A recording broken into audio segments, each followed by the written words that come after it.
Was the Challenger disaster preventable? Turns out it was, and one engineer's guilt haunted him for the rest of his life.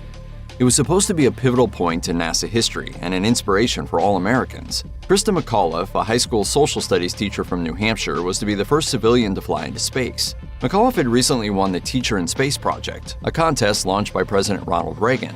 The idea was that if McAuliffe, an average American, could travel to space, so could anyone else. Tragically, McAuliffe and the other 6 passengers never escaped the Earth's atmosphere. On January 28, 1986, the Space Shuttle Challenger lifted off from Cape Canaveral, Florida. 73 seconds later, the spacecraft was engulfed in flames. No one on board survived. As anyone who was alive at the time remembers, footage of the disaster was replayed over and over again on live TV. We have a report from the flight dynamics officer that the vehicle has exploded. The sad truth is that human error caused the disaster, and cold weather. A presidential commission known as the Rogers Commission was launched to determine what went wrong and found that there had been a leak. The source of the leak was from something called an O-ring. Sensitive to extreme temperatures, the O-ring would lose its elasticity if exposed to temperatures under 53 degrees. On the January morning of the launch, the temperature was 36 degrees. Because of this, the rocket's combustion gases were able to leak through and ultimately cause structural damage. It was also determined that NASA and Morton Thiokol, the company that built the shuttle's rocket boosters, had brought up concerns about the O-rings before the launch. Somehow, the issue wasn't noted in the flight readiness documents. Bob Ebling was one of the engineers from Morton Thiokol who tried to stop the Challenger's launch outright. He and other engineers worried that the cold overnight temperatures before the launch would cause the O-rings to malfunction. Regardless of the data presented, both NASA and Thiokol executives refused to postpone the launch. Ebling's daughter, Serna, accompanied him to the Thiokol complex that morning to watch the launch from the company's conference room. She later recalled to NPR, "He said the Challenger is going to blow up, everyone's going to die, and he was beating his fist on the dashboard. He was frantic." After the cause of the disaster was found to be, quote, a serious flaw in the decision-making process leading up to the launch, one question remained. Why did NASA push for the launch? Perhaps unsurprisingly, it seems the answers have to do with both publicity and politics. The ultimate end goal for the Challenger was for it to usher in an era where space travel would be accessible to all. Then there was McAuliffe, a school teacher turned astronaut who became an instant celebrity and brought plenty of excitement and public awareness to the launch. I still can't believe that I'm going to actually be going into that shuttle. She was scheduled to broadcast a lesson live from space. If they launched later than intended, the broadcast would be on the weekend, when most children aren't in school. President Reagan was also slated to give his State of the Union address the day of the launch, which of course would be another big publicity win for both NASA and the president.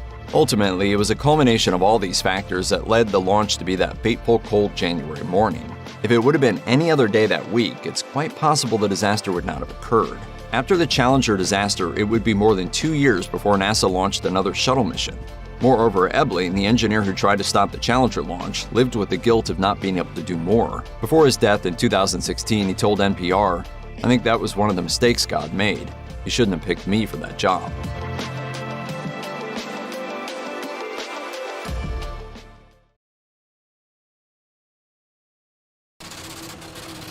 In 2002, a rig working for BP called the Ocean King suffers a major accident.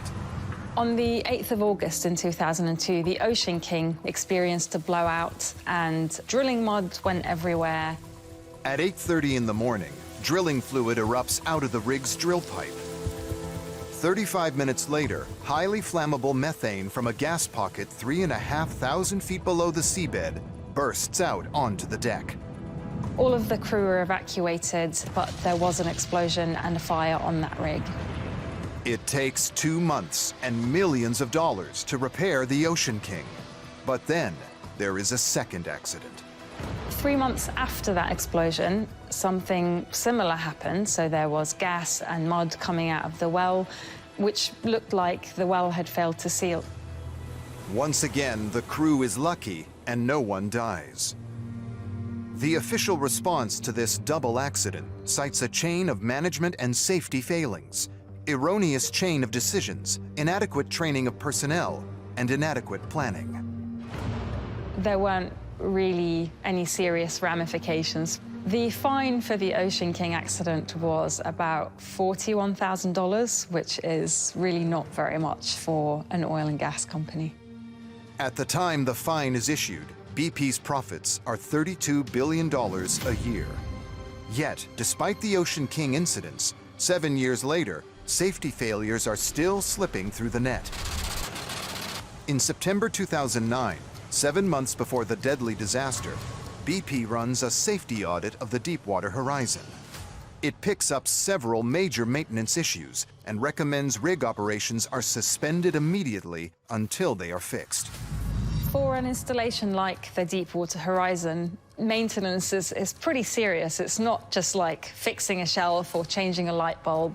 These are a lot of safety systems, so making sure that they're maintained is absolutely vital, and it's there to protect the people on that rig and the environment that that rig is in. 5 days after the audit, the rig is put back into service without fixing all the issues raised. The audit also notes that one vital piece of safety equipment, called the blowout preventer, is 5 years overdue for recertification. We put things into service more than people want to know before it's ready, because that's what the calendar said. And most of the time, it doesn't go so badly. It's an attitude with a bad track record. The Titanic still had workers on board when it set sail on its maiden voyage. But why doesn't the federal regulator step in to make sure that critical safety work gets done immediately? That is the next mistake. Because in reality, one of the world's biggest heavy industries isn't being properly regulated in the Gulf of Mexico. Dangerous errors like Deepwater Horizon's safety audit issues aren't flagged. The company was basically operating unsupervised by the government. It was based on trust. April 20th, 9:49 p.m., the Deepwater Horizon drilling rig explodes. The oil spill that follows becomes the greatest environmental disaster in U.S. history. I wasn't surprised to see a deep water disaster. I was very surprised at the scale of what came next.